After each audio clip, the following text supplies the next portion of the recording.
Comencemos esta segunda parte con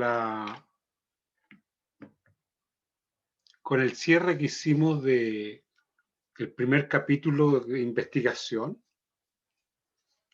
y pasando a un segundo, que es lo que normalmente se llama marco teórico o revisión de la literatura. ¿Bien? ¿Qué se les ocurre a ustedes, en principio, lo que es un marco teórico? ¿Qué puede ser un marco teórico? Así como intuitivamente. Las delimitaciones teóricas que tenemos. Las delimitaciones. ¿Y quién pone esas delimitaciones teóricas, Diego? Yo creo que las ponemos nosotros y después los pone lo que dice la literatura, porque si nosotros decimos algo, tenemos que fundamentar qué es lo que estamos haciendo.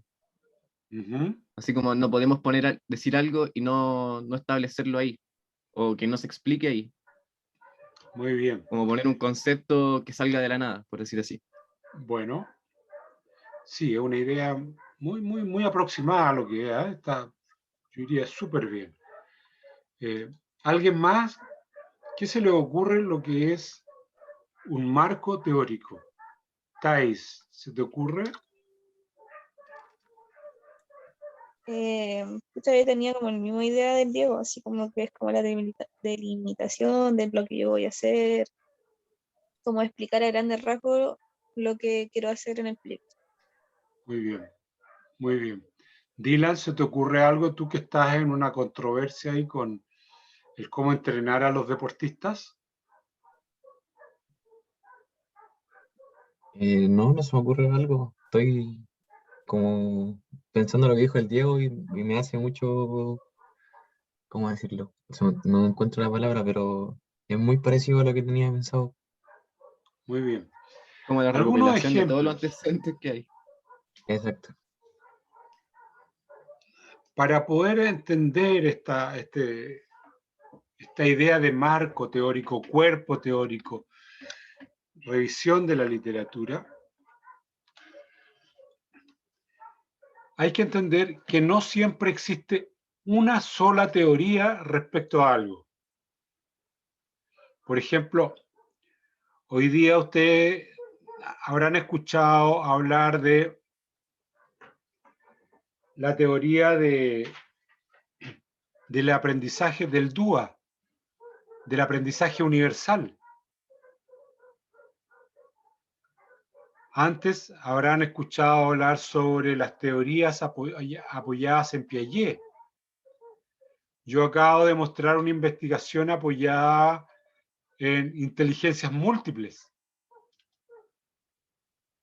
Entonces, cuando uno comienza a investigar, tiene que saber en qué teoría se va a ubicar para de ahí hacer una mirada.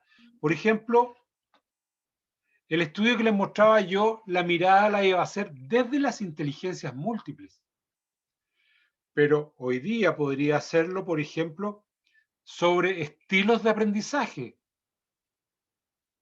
Que hay personas que aprenden más leyendo, otras que aprenden más haciendo, otras aprenden más escuchando. Entonces, ¿a qué teoría nos vamos a adherir en nuestro estudio? Y desde esa teoría tenemos que justificarla y proponerla en nuestro marco teórico, que es el marco desde el cual, o la teoría desde la cual nosotros vamos a trabajar en nuestro proyecto. Porque yo diría en casi todos los temas de investigación relacionados a nuestra área, existe más de una teoría. Entonces, ¿a cuál nos vamos a adherir más? Y además justificar por qué nos estamos adhiriendo a esa teoría. Y ahí normalmente... ¿Sí? ¿Aló?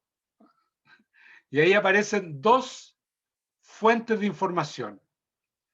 Uno, que es la fuente de información primaria para poder determinar la teoría, el corpus teórico en el cual nos vamos a apoyar. Y después nos vamos a apoyar en fuentes secundarias, que son investigaciones o estudios que han hecho a partir de esta teoría que está ocupando el corpus principal de nuestro marco teórico. Por ejemplo, si usted quiere trabajar en el desarrollo de condiciones aeróbicas de un deportista o de una persona, no va a poder dejar fuera, por ningún motivo, a Astrand, que es el padre de la teoría de los trabajos de los metabolismos aeróbicos y su descripción. Y de ahí podrá expandirse hacia otras visiones, hacia otras fuentes. Pero hay clásicos que no se pueden dejar de mencionar. Ahora, lo interesante de todo esto es que cuando tu estudio es muy bueno, normalmente es citado por otros investigadores. Y cuando quieren clasificar la calidad de tu investigación, de tu producción científica, la miran dependiendo de cuántas citas han sido hechas por otros investigadores del trabajo que tú hiciste. Y es por eso que hay que ser muy acucioso, muy riguroso, muy fiel de la investigación y de los autores que uno está utilizando para poder hacer este marco teórico o corpus teórico, corpus del conocimiento. Entonces, aquí hay que identificar lo que es secundario de lo que es primario. Por ejemplo, Diego está trabajando con gente del voleibol, tengo entendido. El voleibol es una cuestión absolutamente secundaria en tu estudio. ¿Qué es lo primario? El desentrenamiento. Eso es lo más importante. Desentrenamiento. Y después tendrás que evolucionar hacia el deporte, hacia el voleibol y las características físicas del voleibol. Pero lo más importante, tu corpus principal, tu teoría es desentrenamiento. Andrea, que está trabajando en un programa sobre salud, ¿cuál es su principal fuente de información teórica? ¿Cuál debería ser, Andrea? Aspectos que o sea, ligados como a la salud, ¿no? O sea, o al entrenamiento también, porque son, o sea, es como en base a lo que yo voy a trabajar. Entonces, ejercicio físico, entrenamiento y circunferencia de cintura. Los componentes, porque fíjate que hubo unos estudios súper interesantes que era cómo reducir la grasa abdominal, que leí yo hace algún tiempo atrás. Y hicieron una investigación para hacer ejercicios específicos de abdominales para reducir la grasa abdominal. ¿Qué creen que pasó? No pasó nada. Nada. No hubo reducción Les de la dolió grasa el abdomen abdominal. por mucho tiempo. Claro, porque la grasa es un indicador de algo, no de que te falte movimiento ahí, es porque ahí se acumula toda la grasa por no uso, llamémoslo así. Pero también tenemos algunas grasas que son, digamos, hormonales, ¿ya? A las mujeres la distribución de grasa es diferente a la distribución de grasa de los hombres. Entonces, ahí habría que hacer un estudio preliminar respecto a esas cuestiones primero. y después ver esa relación con ejercicio físico, para ver la influencia del ejercicio sobre la circunferencia de cintura. ¿Se fija? Pero sería inútil hacer un marco teórico revisando programas de ejercicio, que eso es como una fuente terciaria, pero lo primario es lo que tiene que ver con la relación hormona, grasa, alimentación, grasa, sedentarismo, grasa, ejercicio, grasa. ¿Te fijas? Y no programas, que sería ya como terciario. Porque además tú estás diseñando un programa, pero apoyado en esta evidencia científica, no apoyado en otros programas, que es el error más común, que uno copia un programa y le hace una modificación para hacerlo más entretenido, y probablemente sí sea más entretenido, pero la cuestión es más eficiente desde el punto de vista físico, fisiológico, metabólico, nutricional, etcétera, que esa es la cuestión de fondo. Entonces, cuando Dylan está trabajando sobre mejorar un programa para mejorar la precisión y la velocidad, resistencia a velocidad, tendrá que trabajar primero, porque ahí son dos componentes que los va a querer unir. Primero tendrá que trabajar con los componentes separados y él va a hacer una proposición para que estos dos componentes de la precisión del lanzamiento y la resistencia en velocidad permitan que ocurran mejor las cosas en el deporte que él está proponiendo. Pero lo más importante es ver resistencia, velocidad, velocidad, resistencia, precisión del lanzamiento. Entonces ahí hay componentes que son físicos, pero también hay componentes que son muy importantes desde la perspectiva del sistema nervioso central, ¿ya? Que tiene que ver con las coordinaciones, la agilidad, en fin, la composición de estos elementos. Manuel, que está haciendo una proposición en fútbol, tendrá que verlo desde el campo de vista de la pedagogía y la didáctica de la enseñanza. Pero también tiene que verlo desde la perspectiva del aprendizaje, no solo de la enseñanza. Entonces tendrá que tener referentes teóricos que hablen que las personas aprenden más cuando practican no sé qué, bla, bla, bla, y eso llevarlo y transferirlo al mundo de la enseñanza del deporte con niños.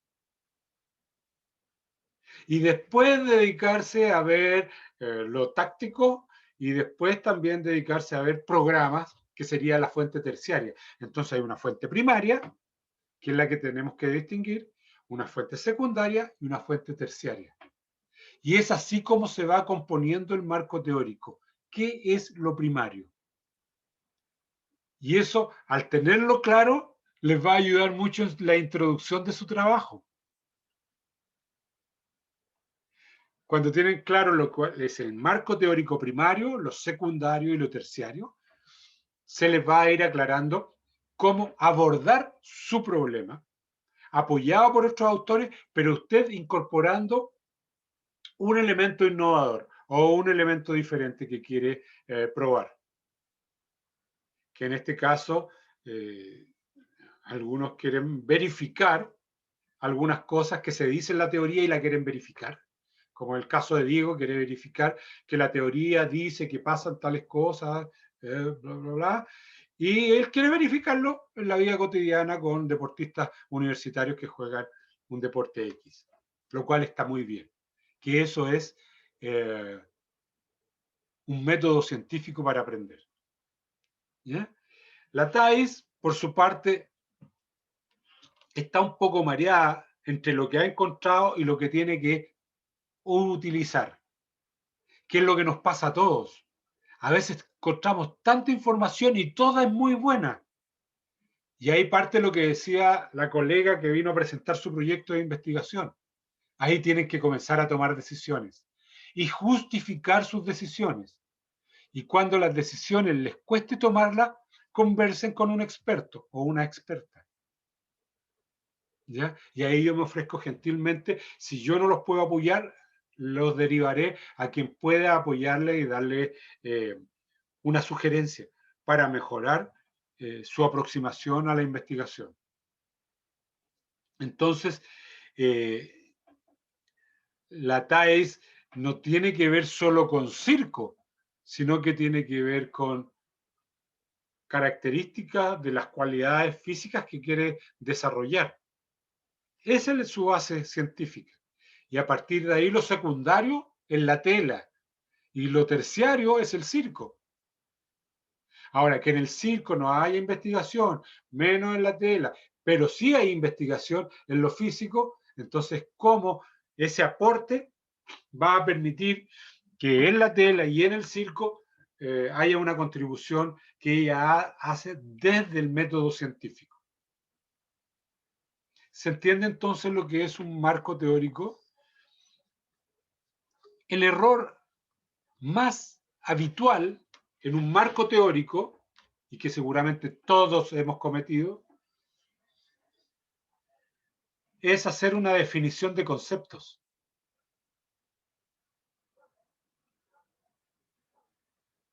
Y la definición de conceptos es eso, es definición de conceptos, que normalmente cuando uno hace una tesis, o un seminario de título, o un trabajo de titulación, se les pide que lo hagan al final del primer capítulo, después de la justificación.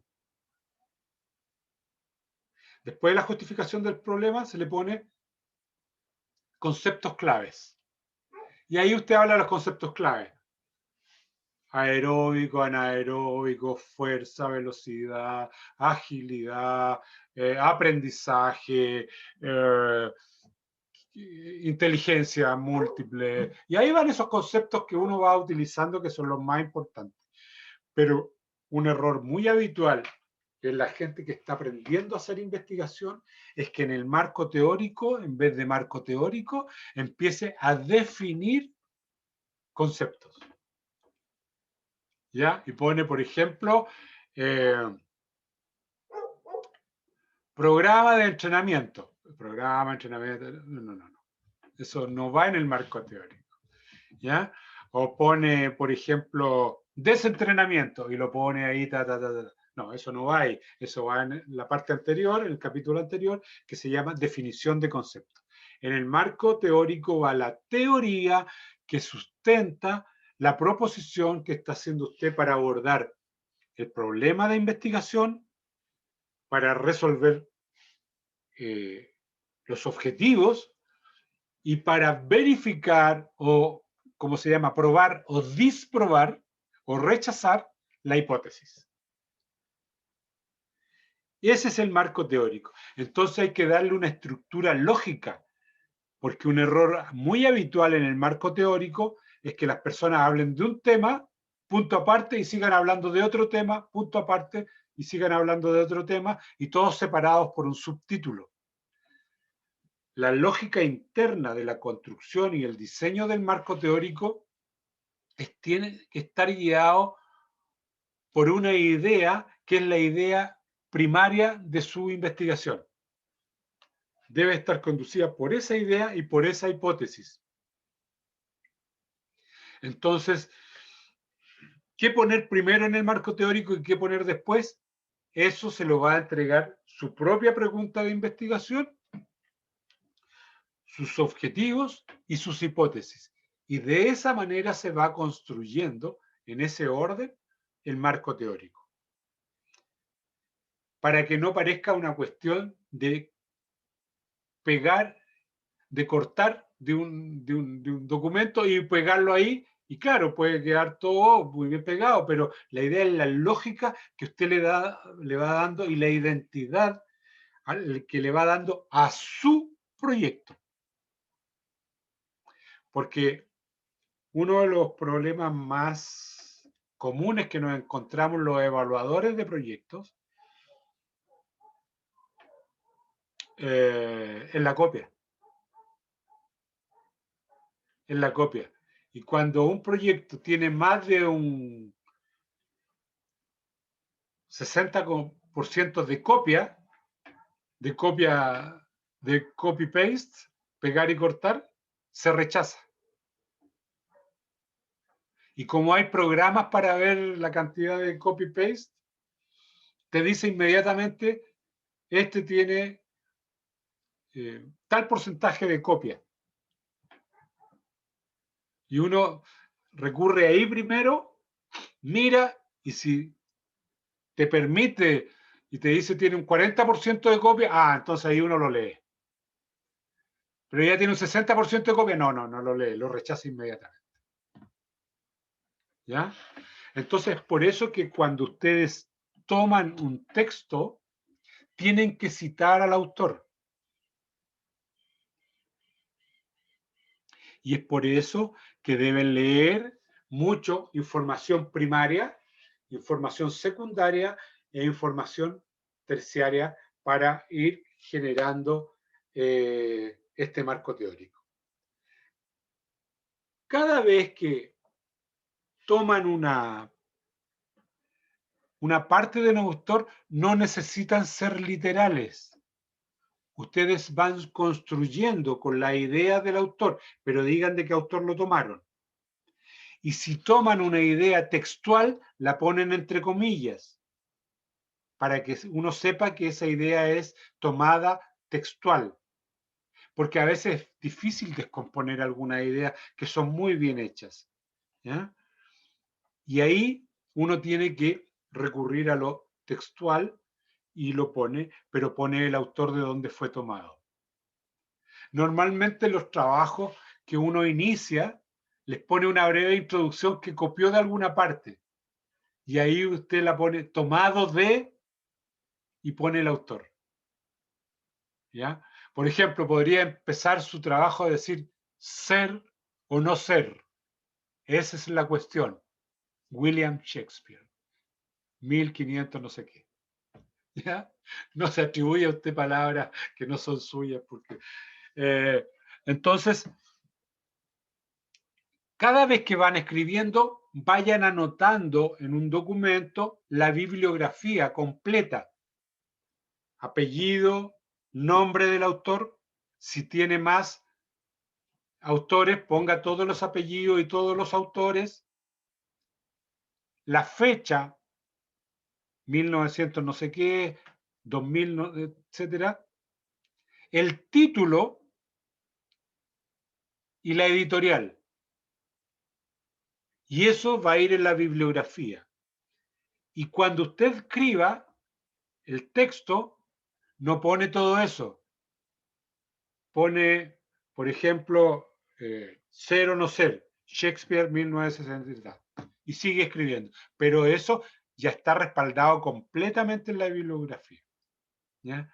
Entonces, cuando uno revisa investigaciones terminadas, va leyendo el autor y se va inmediatamente a la bibliografía para ver si está respaldado o no. Y yo podría con esa bibliografía consultar para ver si lo que usted está escribiendo es correcto o está mal tomado. Eso es parte del método científico que estamos aprendiendo a utilizar. El método científico, en buenas cuentas, podría hacer de que yo reproduzca su investigación igual como usted la hace porque usted la escribió. Y yo podría llegar a aplicarla y llegar al resultado idéntico o muy similar a lo que usted obtuvo, porque yo, como usted escribió un texto usando el método científico, yo puedo replicar lo que usted hizo. Eso es lo que hacemos los evaluadores de proyectos de investigación. Y cuando leemos investigación y tenemos dudas, vamos a revisar los autores y vamos a revisar las fuentes primarias y secundarias. Cristian, ¿le queda claro cómo se escribe un marco teórico? Lucas, Sí. Lucas, ¿te queda claro? ¿Alguna duda?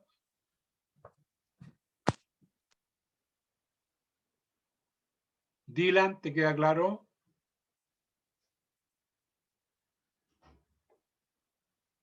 Thais, Sí, profe, queda claro. perfecto. ¿Ya tienen esas fuentes primarias? ¿Ya las tienen como a la vista? ¿O esto le abre una puerta de decir, oye, me faltan fuentes primarias, fuentes secundarias? Profe, esa duda tenía yo, como separar como info primaria de secundaria, como qué criterio puedo utilizar, por ejemplo, como me confundo. Ya. Si yo voy a escribir sobre fútbol y aprendizaje, el nombre ya está mal puesto. Tendría que hablar sobre aprendizaje y fútbol. Entonces, mi fuente primaria es quiénes son los que han escrito más sobre aprendizaje en deportes. Y ahí van mis fuentes primarias. Y después aprendizaje y fútbol es secundario. Pero todo eso puede ir mezclándose y tejiéndose en la lectura. No es necesario que diga, primero voy a hacer algo solo de fuentes primarias y después de fuentes secundarias. No. Lo que pasa es que tiene que haber un hilo conductor que dan las fuentes primarias. Pero el resto se va complementando con lo que vaya apareciendo en los programas, en las experiencias, en los artículos, en los libros. Usted lo va complementando.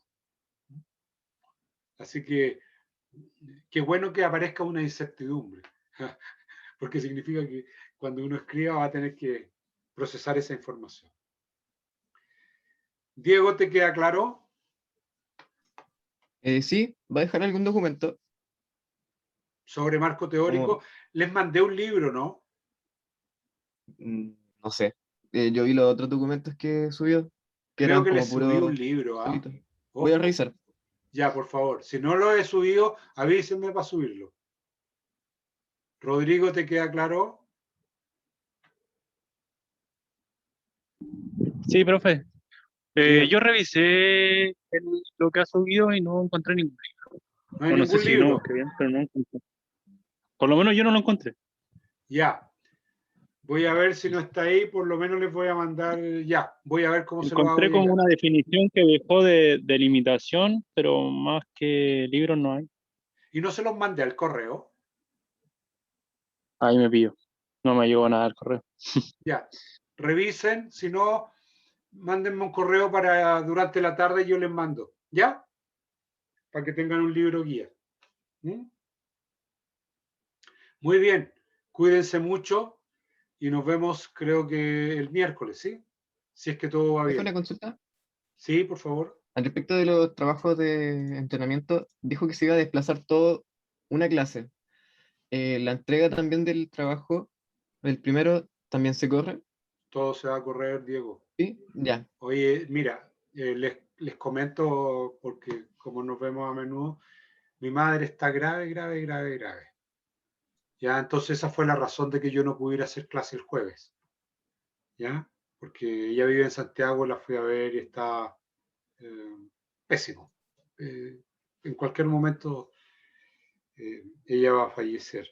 Entonces estoy con alguna incertidumbre, es por eso que hemos estado en esta situación. Ya se las comento para que ustedes estén relativamente informados de si hay algún cambio de planes. ¿Ya? Pero la idea, la idea es a ustedes facilitarles la vida, no perjudicarlos. ¿Ya? Cuídense mucho. Profe Wes. Ya, profe, está súper. Que estén bien. ¿Ah? Ánimo, profe, cuídese. Gracias. Gracias. Chao, chao. Que estén bien. Chao, profe. Que Adiós. esté bien. Chao, chao.